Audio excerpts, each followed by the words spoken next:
Life. Gaston County EMS received 130 state-of-the-art kits from a state grant to help them better treat children during medical emergencies. NBC Charlotte's Brandon Goldner explains how these kits help first responders save seconds to save a life.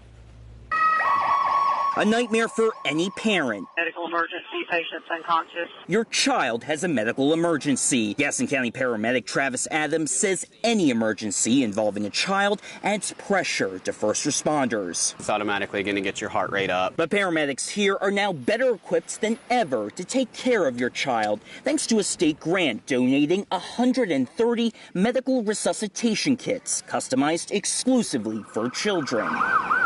Adams says pediatric emergencies have unique challenges. They don't happen that often, but when they do, paramedics have to make complex mathematical calculations on the fly to make sure they're selecting the proper equipment and giving the right drug dosages. Anytime we're doing math, there's room for error. These donated hand-heavy pediatric bags eliminate that error, doing the math for the paramedics and providing them medical supplies designed specifically for children. About 160 paramedics are undergoing training right now to use them. The more resources that we can give our paramedics to help them do their job quicker and safer is really our goal with the system. Gaston County EMS plans to start using these kits for real emergencies in May.